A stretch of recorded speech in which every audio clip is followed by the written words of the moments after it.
In the heart of the lively village of Kanyama, life moved with a rhythm as vibrant as the bright colors that painted the houses and market stalls.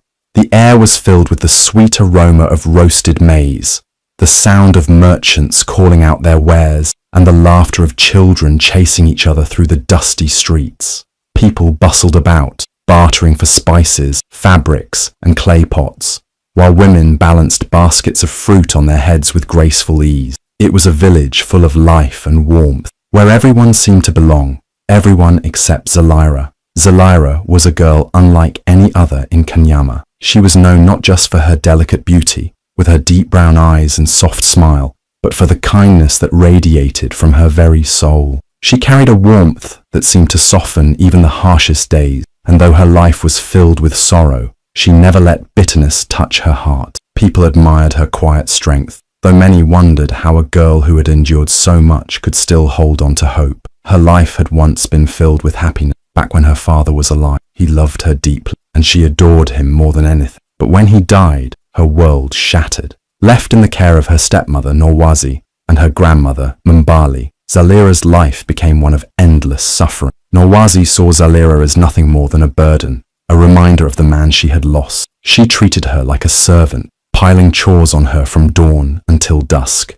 Mbali, who should have offered wisdom and comfort, turned her back on the girl, believing that Zalira was a waste of food and space. Zalira scrubbed floors until her hands bled, fetched water under the blazing sun, and cooked meals she was barely allowed to taste. While other children played and laughed, she worked in silence. Yet, despite everything, she never allowed hatred to take root in her heart. She dreamed of a better life, clinging to the belief that one day the world would show her the same kindness she gave to it. She refused to believe her heart would always carry pain. She held on to hope, because sometimes hope was all she had. After Zalira's father passed away, her life changed in the worst way possible. The warmth and love she once knew disappeared, replaced by coldness and cruelty. Her stepmother, Norwazi, who once pretended to care for her while her father was alive, quickly revealed her true nature.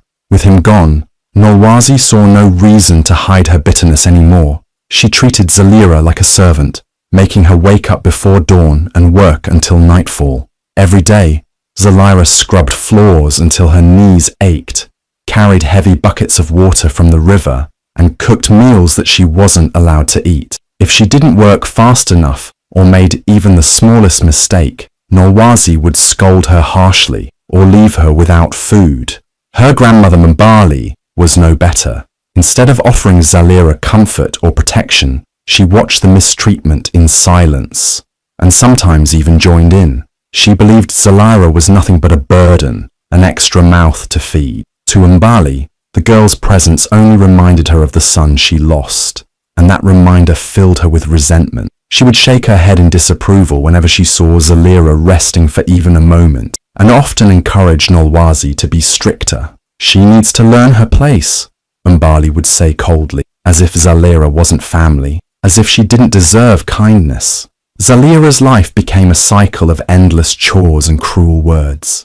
She had no friends, no joy, and no escape. The other children in the village played and laughed in the sun while she watched from afar, scrubbing the doorstep or collecting firewood. Her clothes were old and torn, and her once bright eyes seemed to dim a little more each day. But even as her body grew weaker, her spirit refused to break. Despite everything, Zalira held on to hope. She believed, deep in her heart, that life wouldn't always be this way. Every night, after the house fell quiet and the moonlight spilled through the small window in the corner where she slept on a mat, she would whisper to herself that things would get better. She dreamed of a future where she was free, free from Norwazi's harsh orders, free from Mbali's cold stares, and free to live a life filled with happiness and love. She imagined a world where someone would look at her and see her worth, where she wouldn't be treated like a burden. When her body ached and her stomach growled with hunger, it was that hope that kept her going. She didn't know when or how things would change, but she believed they would. Her heart told her that kindness still existed somewhere in the world, and one day it would find her. One evening, After a long day of endless chores, Zalira overheard a conversation that made her heart stop. Nolwazi was speaking in hushed tones to a stranger, discussing a marriage arrangement. The name she heard sent chills down her spine. Bakari. Everyone in Kanyama knew of him. He was a man from a distant village, feared for his cold heart and violent ways. People whispered that his wealth was built on dark deeds, that anyone who crossed him disappeared without a trace. His name alone was enough to silence a room. He was a man no one dared to speak of too loudly, afraid he might somehow hear them. Zalira felt her chest tighten with fear. The thought of being given to such a man, living a life even worse than the one she had now, was too much to bear. When Nolwazi finally confirmed the arrangement, her voice was indifferent, as though she were trading an old goat instead of her stepdaughter. Zalira's heart shattered. She fell to her knees, tears streaming down her face as she begged Nolwazi to reconsider. She wasn't ready to leave her home, no matter how cruel it was, and certainly not to marry a man known for his violence and cruelty. "Please, stepmother," Zalira pleaded, her voice trembling. "I'll work harder. I'll do whatever you ask.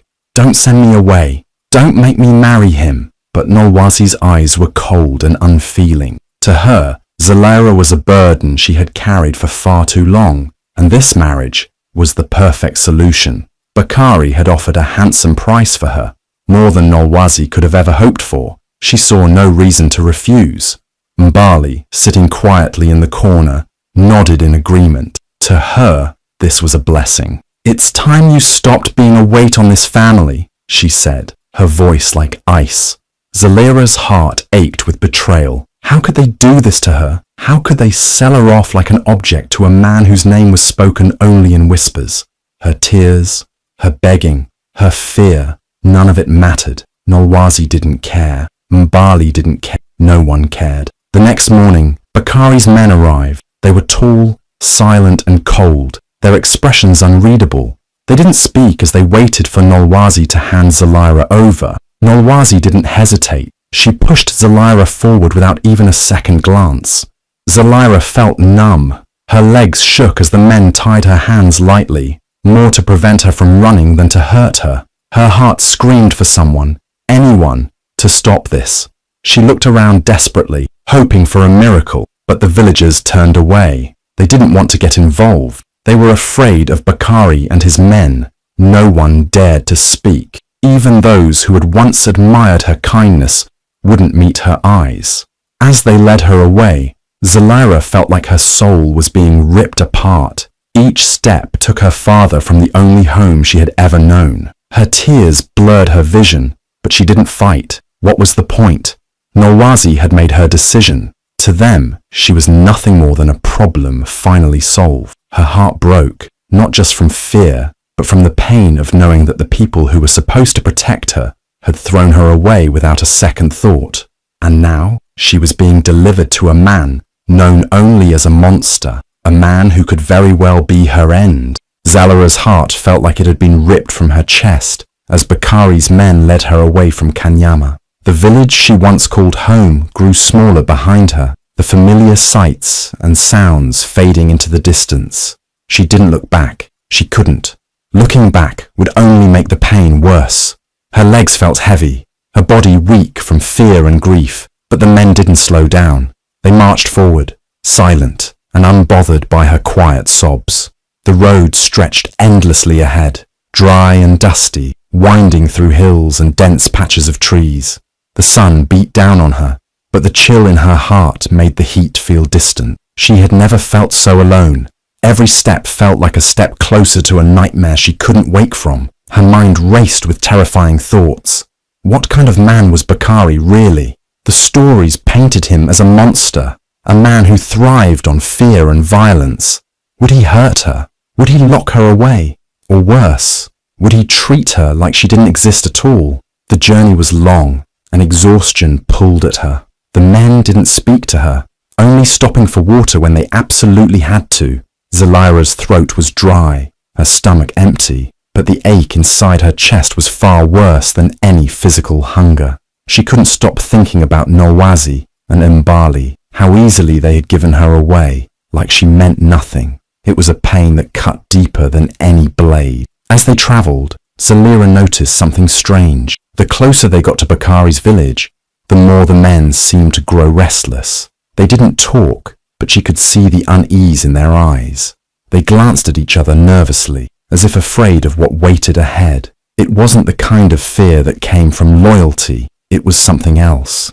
It was as if they were afraid of Bakari himself. When they finally reached the edge of his land, Zalira saw his home in the distance. It wasn't what she expected. She had imagined a grand, intimidating fortress, a place fit for a cruel and powerful man. Instead, it looked cold and empty. The walls were strong but worn down, the once proud banners now tattered and faded. It felt less like a home and more like a prison. And then she saw him, Bakari. He stood on the steps of his home, watching them approach. He was tall and broad-shouldered, just like the stories described. His face was sharp, his jaw strong, but his eyes weren't what she expected. They weren't filled with rage or cruelty. They were distant, clouded with something she couldn't quite understand. Pain, maybe. He looked less like a monster and more like a man who carried a weight too heavy to bear. For a moment, their eyes met. Zalira felt her heart race, but not from fear. There was something broken in his gaze, something that made her hesitate. He looked at her, not with anger, but with emptiness, as though he expected her to flinch or cry, as though he already believed she hated him. He didn't say a word. He turned and walked back inside, without so much as a greeting. The men quickly led her in after him, and as they passed through the doorway, Zalira couldn't shake the feeling that Bakari wasn't the man people said he was. He wasn't cruel, not in the way they made him sound. He looked like a man who had forgotten how to feel anything at all, and somehow that scared her even more. She didn't know why, but something inside her whispered that Bakari wasn't evil. He was hurting, and as much as she wanted to hold on to her fear, a part of her couldn't stop wondering what had broken him so badly. When Zalira stepped into Bakari's home, the air felt heavy and lifeless. The walls were made of strong stone, but the place felt hollow, like a shell of what it once was. It wasn't the grand, powerful home she expected from a man so feared. It was cold and quiet, more like a prison than a home. The servants moved silently, their eyes lowered, too afraid to look at her, or at him. Bakari barely acknowledged her. He sat slumped in a large wooden chair, his eyes dark and distant. Up close, Zalira saw him more clearly. He looked nothing like the monster she had imagined. His face was sharp and handsome, but his skin looked pale and his body thinner than it should have been. His hands trembled slightly, though he tried to hide it. His eyes, once filled with power and strength, now seemed tired and haunted. It didn't take long for Zalira to realize something was terribly wrong. Bakari wasn't the strong, merciless man people whispered about. He was sick, very sick. His breaths were shallow and uneven, and his skin looked damp with sweat. She noticed how he winced every time he moved, though he tried to mask it with a cold stare. He was in constant pain, his body weak, but he refused to let anyone see it. The cruel, fearsome image he carried wasn't who he truly was. It was a mask. Bakari kept people afraid of him because fear was the only thing keeping him in control.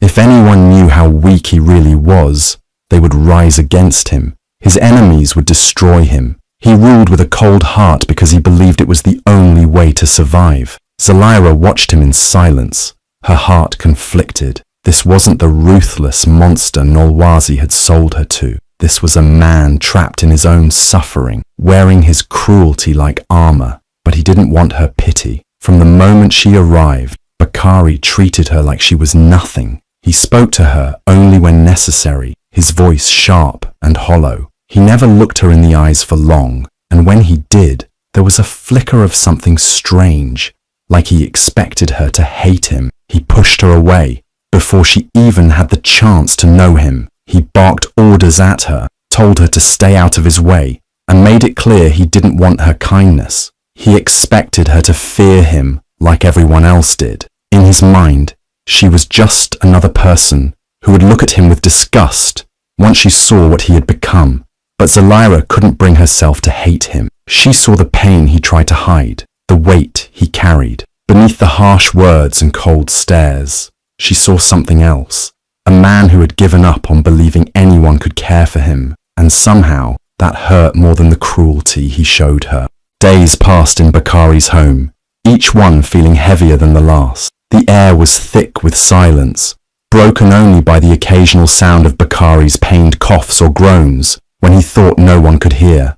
Zalaira watched him quietly from a distance, her heart aching. He was a man wrapped in misery, pushing everyone away, including her. But she couldn't bring herself to hate him, not after seeing his suffering. She saw past his cold words and distant stares. She saw the way his hands trembled when he reached for his cup of water. She noticed how he barely ate, his once powerful body growing thinner and weaker by the day. He tried to hide it behind his icy demeanor, but Zalaira saw the truth. He wasn't a heartless monster. He was a man drowning in pain, and no one cared enough to pull him out. Zalaira couldn't ignore it. She didn't care how cruelly he spoke to her, or how hard he tried to make her fear him. She wasn't afraid. She felt sorry for him. And more than that, she wanted to help him. She started small. She would wake before dawn, quietly moving around the house to cook meals for him, even when he refused to eat. She made sure the food was warm and comforting, hoping that maybe, just maybe, he'd take a bite. And when he didn't, she tried again the next day,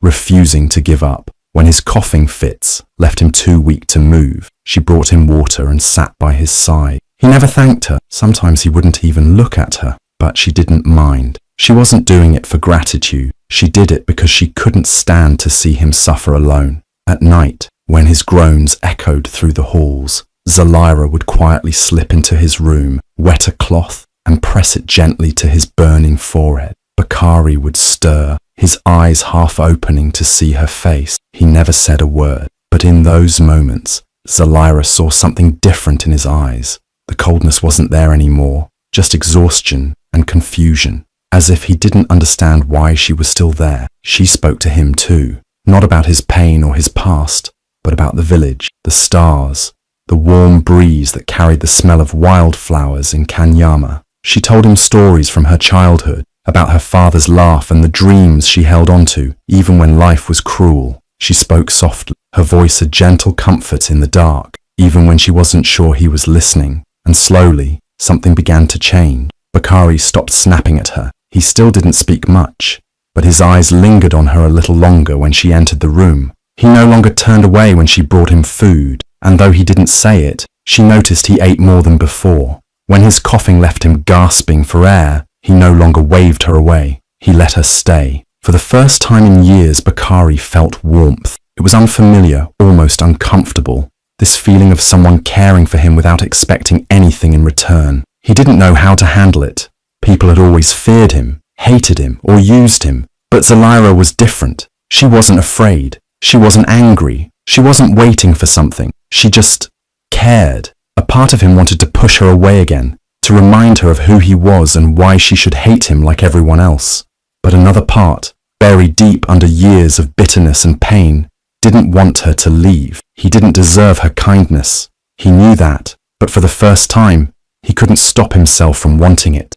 Bakari's condition grew worse with each passing day. His once powerful frame now seemed like a shadow of what it used to be. His skin was pale, his eyes dull and hollow. He spent more time in bed, his body too weak to move, his breaths shallow and strained. Each cough rattled through him like it might be his last. And yet, Zalaira never left his side. She was there every morning, carefully helping him sit up so he could sip water. She stayed through the long afternoons, cooling his fevered forehead and whispering soft words to ease his pain. And at night, when the darkness wrapped around them and his body trembled with weakness, she sat by his bed, holding his hand until sleep finally took him. She never complained. She never looked at him with pity or fear, only warmth and quiet determination. Bakari didn't understand it. He couldn't. Why would she stay? He had been nothing but cruel to her. He was the reason she was taken from her home, sold like an object. She should hate him. Yet, here she was, wiping sweat from his brow, singing softly to him when his nightmares made him toss and turn. For so long, Bakari had believed he didn't deserve kindness, let alone love. He had built his life around fear and power, thinking it was the only way to survive. But Zalaira's kindness didn't ask for anything in return. It wasn't something he could control or push away. It was just there, constant, unwavering and warm, and without realizing it, Bakari began to change. The anger that had once fueled him started to fade. He stopped speaking to her with cold, sharp words. His voice softened, and though it was weak, it held something different now, something gentle. He began to wait for her visits, his heart lifting when he heard her soft footsteps outside his room. He found himself watching her when she wasn't looking, memorizing the way her eyes lit up when she talked about her dreams, or the way she smiled when she thought he was asleep. Bakari, the feared, ruthless man from the distant village, was falling in love. It terrified him. He didn't know how to love, not after years of shutting his heart away. He didn't believe he deserved her heart, but he couldn't stop his own from beating faster every time she touched his hand or whispered his name. Zalara saw the change in him too. He wasn't the monster the world believed he was. He wasn't cruel, not truly. He was broken, lonely, and hurting. But beneath it all, he was a man capable of kindness and warmth. She saw the way his eyes softened when he looked at her now, the way his voice trembled, not with anger, but with something else, something that made her heart race too. She wasn't supposed to fall for him. He was the man who had bought her, the man everyone feared. But the more she stayed by his side, the more she realized she wasn't afraid of him. She admired his strength, his resilience, and the quiet vulnerability he tried so hard to hide. She didn't see a ruthless monster anymore. She saw Bakari, the man beneath the walls he built. Neither of them spoke about the feelings growing between them. They didn't need to. It was in the way Zalara held his hand a little longer each night. It was in the way Bakari's eyes lingered on her, even when his body was too weak to move. It was in the unspoken comfort they found in each other. Bakari, who once believed love was something he would never feel again, now found himself holding onto it desperately, afraid that if he let go, it might disappear forever. And Zalara, the girl who was supposed to hate him, found herself loving the man no one else ever tried to understand. Bakari's health, which had seemed to hold on by a thread, suddenly spiraled downward. His skin, once pale, now looked almost grey. His body, already thin, seemed to wither more each day. His breaths became shallow and laboured, and his once strong voice had turned into a weak, raspy whisper. The man who once struck fear into entire villages now lay powerless, barely able to keep his eyes open. Zalara's heart shattered with every moment she watched him slip further away. No matter how hard she tried, feeding him, nursing him, comforting him, nothing seemed to help anymore. His fever burned hotter, his body trembled more violently, and his eyes stopped focusing on her. He drifted in and out of consciousness, mumbling in his sleep, his hands sometimes reaching out as though searching for something he couldn't find. Zalara refused to let him die. She couldn't, not after everything they'd been through, not after she'd come to love him. Desperation fueled her, pushing her past exhaustion. She left Bakari's side for the first time in days, running through the village to find help. She remembered hearing whispers about an old healer who lived on the edge of a neighbouring village, a man named Jabari, known for his wisdom and knowledge of curses and forgotten magic. Without a second thought, Zalara set off, her heart pounding in her chest.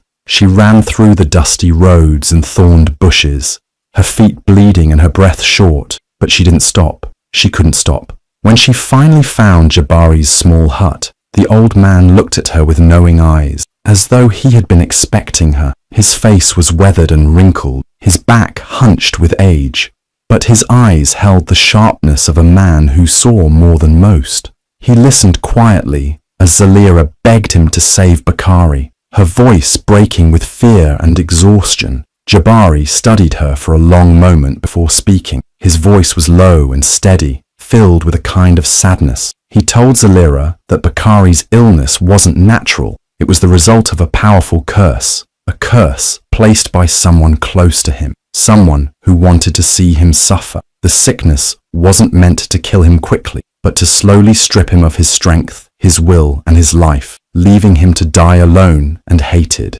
Zalara's stomach twisted. Who could hate him enough to do this? Jabari explained that the only way to break the curse wasn't through medicine or magic. The curse was tied to Bakari's heart, feeding on his pain, loneliness, and belief that he was unworthy of love. The only way to destroy it was for Bakari to find true love, love that was pure, selfless, and unwavering. But that wasn't enough. The love had to be declared openly and fearlessly for the world to hear. Only then would the curse lose its power to release him. Zalaira's heart raced. She knew, without a doubt, that she loved Bakari. She loved him more than she ever thought possible. But would it be enough? Would he even believe her if he was still conscious enough to hear her? And could she bring herself to say those words aloud, knowing he might never say them back? None of that mattered, and all that mattered was saving. Without wasting another second, Zalaira thanked Jabari and ran back to Bakari's home. Her legs ached, her lungs burned, but she didn't stop. She pushed forward, fueled by the image of him lying helpless and broken. She refused to let him die without knowing he was loved. He deserved that much,